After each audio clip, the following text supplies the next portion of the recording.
Chapters 34 to 37 of Rasselas, Prince of Abyssinia. This recording is in the public domain. Recording by Martin Geeson. Rasselas, Prince of Abyssinia, by Samuel Johnson. Chapter 34. They return to Cairo without Pekuah. There was nothing to be hoped from longer stay. They returned to Cairo, repenting of their curiosity, censuring the negligence of the government, lamenting their own rashness, which had neglected to procure a guard, imagining many expedients by which the loss of Pekuah might have been prevented, and resolving to do something for her recovery, though none could find anything proper to be done. Nekayah retired to her chamber, where her women attempted to comfort her by telling her that all had their troubles, and that Lady Pekuah had enjoyed much happiness in the world for a long time, and might reasonably expect a change of fortune. They hoped that some good would befall her wheresoever she was, and that their mistress would find another friend who might supply her place. The Princess made them no answer, and they continued the form of condolence, not much grieved in their hearts that the favourite was lost. Next day the Prince presented to the Bassa a memorial of the wrong which he had suffered, and a petition for redress. The Bassa threatened to punish the robbers, but did not attempt to catch them, nor indeed could any account or description be given by which he might direct the pursuit. It soon appeared that nothing would be done by authority. Governors, being accustomed to hear of more crimes than they can punish, and more wrongs than they can redress, set themselves at ease by indiscriminate negligence, and presently forget the request when they lose sight of the petitioner. Imlac then endeavoured to gain some intelligence by private agents. He found many who pretended to an exact knowledge of all the haunts of the Arabs, and to regular correspondence with their chiefs, and who readily undertook the recovery of Pekuah. Of these, some were furnished with money for their journey, and came back no more. Some were liberally paid for accounts which a few days discovered to be false. But the Princess would not suffer any means, however improbable, to be left untried. While she was doing something, she kept her hope alive. As one expedient failed, another was suggested. When one messenger returned unsuccessful, another was dispatched to a different quarter. 2 months had now passed, and of Pekuah nothing had been heard. The hopes which they had endeavoured to raise in each other grew more languid, and the Princess, when she saw nothing more to be tried, sunk down inconsolable in hopeless dejection. 1,000 times she reproached herself with the easy compliance by which she permitted her favourite to stay behind her. "Had not my fondness," said she, "lessened my authority, Pekuah had not dared to talk of her terrors. She ought to have feared me more than spectres. A severe look would have overpowered her, a peremptory command would have compelled obedience. Why did foolish indulgence prevail upon me? Why did I not speak and refuse to hear?"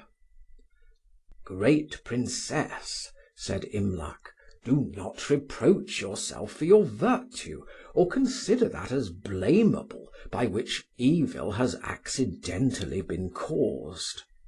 Your tenderness for the timidity of Pekuah was generous and kind. When we act according to our duty, we commit the events to him by whose laws our actions are governed, and who will suffer none to be finally punished for obedience. When, in prospect of some good, whether natural or moral, we break the rules prescribed us, we withdraw from the direction of superior wisdom, and take all consequences upon ourselves. Man cannot so far know the connection of causes and events as that he may venture to do wrong in order to do right. When we pursue our end by lawful means, we may always console our miscarriage by the hope of future recompense. When we consult only our own policy, and attempt to find a nearer way to good by overleaping the settled boundaries of right and wrong, we cannot be happy even by success, because we cannot escape the consciousness of our fault. But if we miscarry, the disappointment is irremediably embittered. How comfortless is the sorrow of him who feels at once the pangs of guilt and the vexation of calamity which guilt has brought upon him. Consider, Princess, what would have been your condition if the Lady Pekuah had entreated to accompany you, and being compelled to stay in the tents, had been carried away? Or how would you have borne the thought if you had forced her into the pyramid, and she had died before you in agonies of terror? Had either happened, said Nekayah, I could not have endured life till now.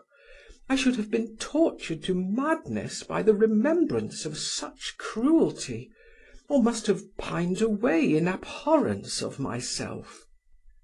This, at least, said Imlac, is the present reward of virtuous conduct, that no unlucky consequence can oblige us to repent it. Chapter 35. The Princess languishes for want of Pekuah. Nekayah, being thus reconciled to herself, found that no evil is insupportable but that which is accompanied with consciousness of wrong. She was from that time delivered from the violence of tempestuous sorrow, and sunk into silent pensiveness and gloomy tranquillity. She sat from morning to evening, recollecting all that had been done or said by her Pekuah, treasured up with care every trifle on which Pekuah had set an accidental value, and which might recall to mind any little incident or careless conversation. The sentiments of her whom she now expected to see no more were treasured in her memory as rules of life, and she deliberated to no other end than to conjecture on any occasion what would have been the opinion and counsel of Pekuah. The women by whom she was attended knew nothing of her real condition, and therefore she could not talk to them but with caution and reserve. She began to remit her curiosity, having no great desire to collect notions which she had no convenience of uttering. Rasselas endeavoured first to comfort and afterwards to divert her.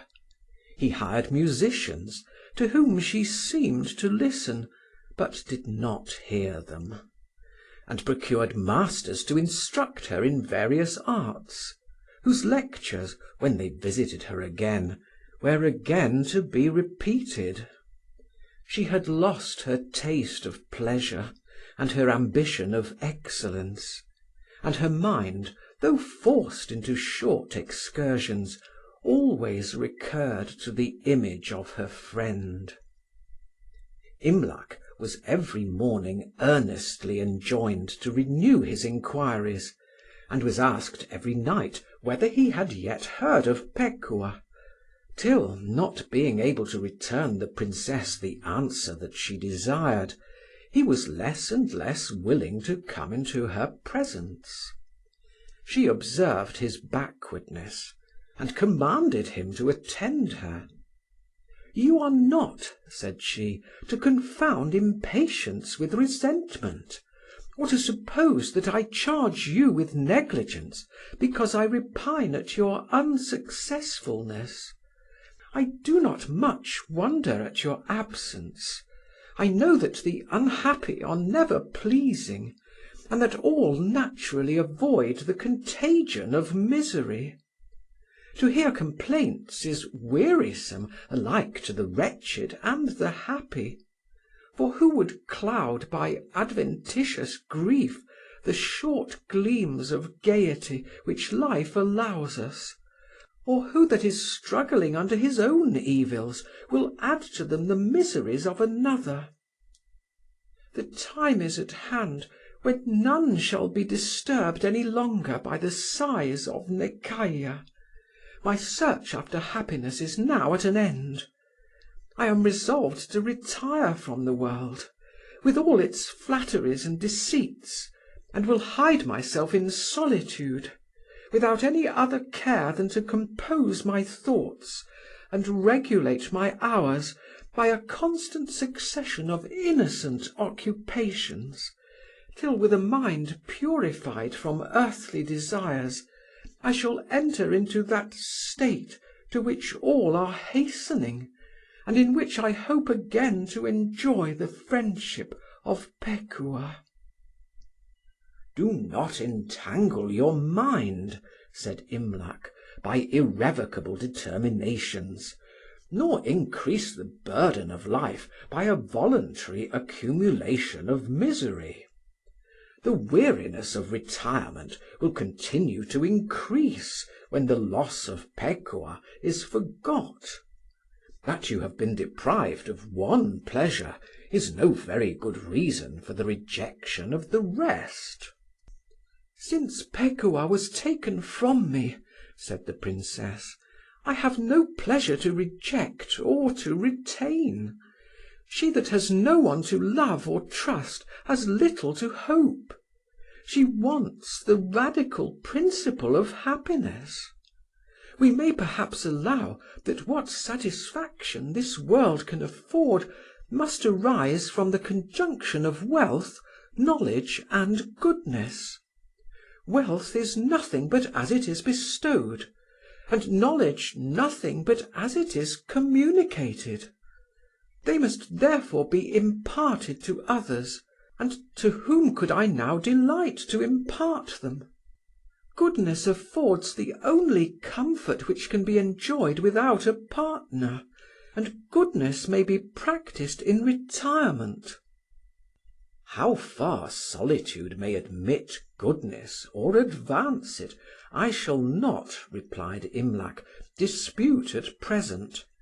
Remember the confession of the pious hermit. You will wish to return into the world when the image of your companion has left your thoughts." "That time," said Nekayah, "will never come.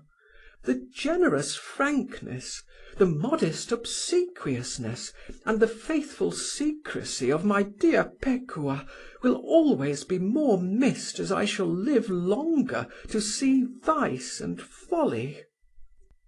"The state of a mind oppressed with a sudden calamity," said Imlac, "is like that of the fabulous inhabitants of the new created earth, who, when the first night came upon them, supposed that day would never return. When the clouds of sorrow gather over us, we see nothing beyond them, nor can imagine how they will be dispelled. Yet a new day succeeded to the night, and sorrow is never long without a dawn of ease. But they who restrain themselves from receiving comfort do as the savages would have done had they put out their eyes when it was dark. Our minds, like our bodies, are in continual flux. Something is hourly lost, and something acquired. To lose much at once is inconvenient to either, but while the vital power remains uninjured, nature will find the means of reparation. Distance has the same effect on the mind as on the eye, and while we glide along the stream of time, whatever we leave behind us is always lessening, and that which we approach increasing in magnitude. Do not suffer life to stagnate. It will grow muddy for want of motion. Commit yourself again to the current of the world. Pekuah will vanish by degrees. You will meet in your way some other favourite, or learn to diffuse yourself in general conversation. At least, said the Prince, do not despair before all remedies have been tried. The inquiry after the unfortunate lady is still continued, and shall be carried on with yet greater diligence, on condition that you will promise to wait a year for the event, without any unalterable resolution. Nekayah thought this a reasonable demand, and made the promise to her brother, who had been obliged by Imlac to require it. Imlac had, indeed, no great hope of regaining Pekuah, but he supposed that if he could secure the interval of a year, the Princess would be then in no danger of a cloister. Chapter 36. Pekuah is still remembered. The progress of sorrow. Nekayah, seeing that nothing was omitted for the recovery of her favourite, and having by her promise set her intention of retirement at a distance, began imperceptibly to return to common cares and common pleasures. She rejoiced without her own consent at the suspension of her sorrows, and sometimes caught herself with indignation in the act of turning away her mind from the remembrance of her whom she yet resolved never to forget.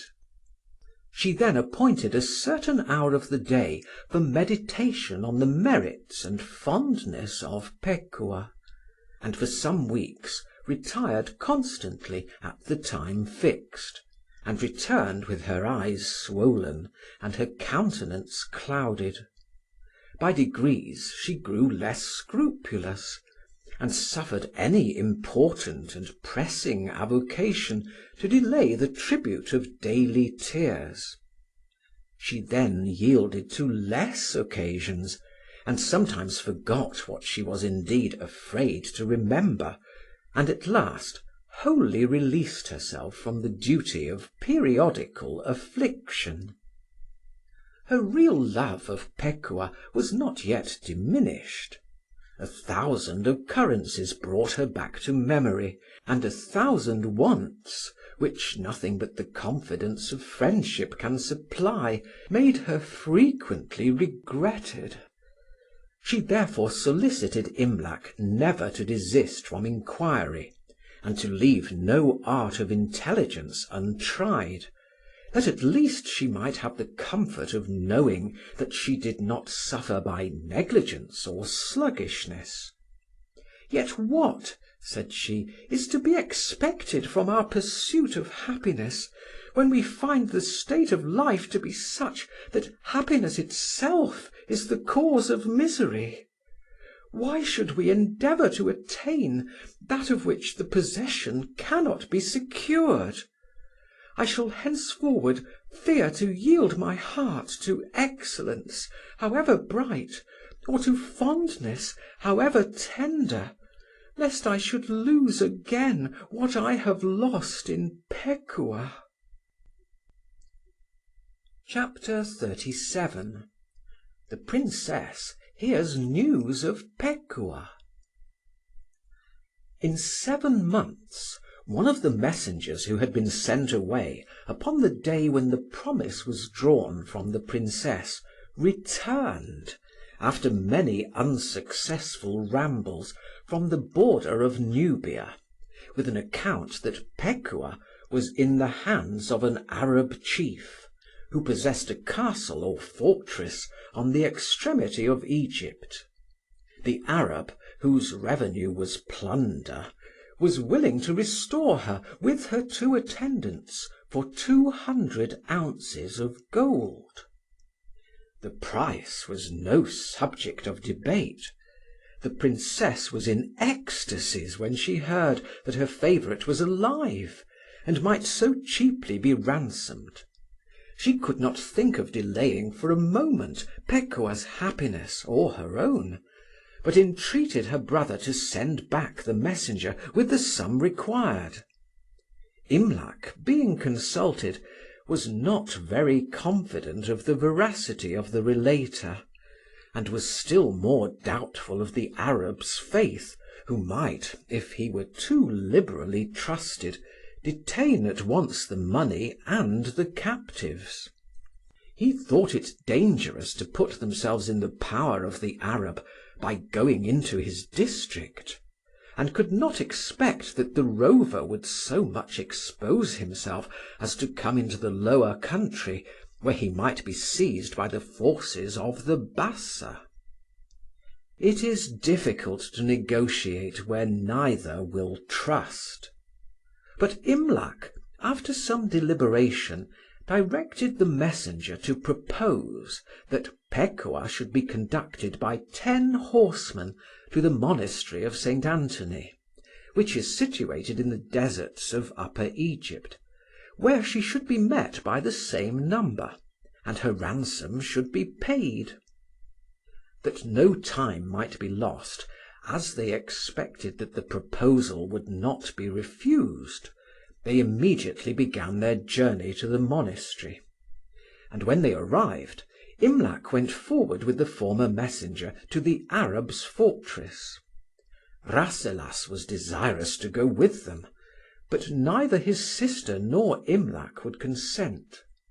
The Arab, according to the custom of his nation, observed the laws of hospitality with great exactness to those who put themselves into his power, and in a few days brought Pekuah with her maids by easy journeys to the place appointed, where, receiving the stipulated price, he restored her with great respect to liberty and her friends, and undertook to conduct them back towards Cairo beyond all danger of robbery or violence. The princess and her favourite embraced each other with transports too violent to be expressed, and went out together to pour the tears of tenderness in secret, and exchange professions of kindness and gratitude. After a few hours, they returned into the refectory of the convent, where, in the presence of the prior and his brethren, the prince required of Pekuah the history of her adventures. Chapter 37. Recording by Martin Geeson in Hazelmere, Surrey.